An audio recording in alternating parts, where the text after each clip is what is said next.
الحمد للہ رب العالمین، الصلاۃ والسلام علیک سید المرسلین، اما بعد، فاعوذ باللہ من الشیطان الرجیم، بسم اللہ الرحمن الرحیم، اللہم صلی علی حبیبنا محمد وآلہ واصحابہ وبارک وسلم، صلی علیہ تسلیما کثیرا کثیرا۔ سورہ بقرہ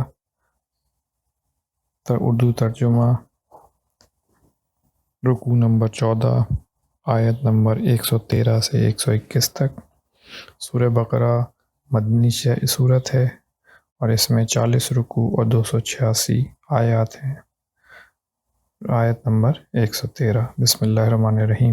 اور یہودی کہتے ہیں کہ عیسائی رستے پر نہیں، اور عیسائی کہتے ہیں کہ یہودی رستے پر نہیں، حالانکہ وہ کتاب الہی پڑھتے ہیں۔ اسی طرح بالکل انہی کی سی بات وہ لوگ کہتے ہیں جو کچھ نہیں جانتے، یعنی مشرک۔ تو جس بات میں یہ لوگ اختلاف کر رہے، خدا قیامت کے دن اس کا ان میں فیصلہ کر دے گا۔ اور اس سے بڑھ کر ظالم کون، جو خدا کی مسجدوں میں خدا کے نام کا ذکر کیے جانے کو منع کرے اور ان کی ویرانی میں سعی ہو۔ ان لوگوں کو کچھ حق نہیں کہ ان میں داخل ہوں مگر ڈرتے ہوئے۔ ان کے لیے دنیا میں رسوائی ہے اور آخرت میں بڑا عذاب۔ اور مشرق اور مغرب سب خدا ہی کا ہے، تو جدھر تم رخ کرو ادھر خدا کی ذات ہے۔ بے شک خدا صاحب وسعت اور باخبر ہے، ان اللہ واسع علیم۔ اور یہ لوگ اس بات کے قائل ہیں کہ خدا اولاد رکھتا ہے، نہیں، وہ پاک ہے، بلکہ جو کچھ آسمانوں اور زمین میں ہے سب اسی کا ہے اور سب اس کے فرما بردار ہیں۔ وہی آسمانوں اور زمین کا پیدا کرنے والا ہے، جب کوئی کام کرنا چاہتا ہے تو اس کو ارشاد فرما دیتا ہے۔ وَإِذَا قَضَى أَمْرًا فَإِنَّمَا يَقُولُ لَهُ كُن فَيَكُونُ، اور وہ ہو جاتا ہے۔ اور جو لوگ کچھ نہیں جانتے یعنی مشرک، وہ کہتے ہیں کہ خدا ہم سے کلام کیوں نہیں کرتا، ہمارے پاس کوئی نشانی کیوں نہیں آتی۔ اسی طرح جو لوگ اس سے پہلے تھے وہ بھی انہی کی سی باتیں کیا کرتے تھے۔ ان لوگوں کے دل آپس میں ملتے جلتے ہیں۔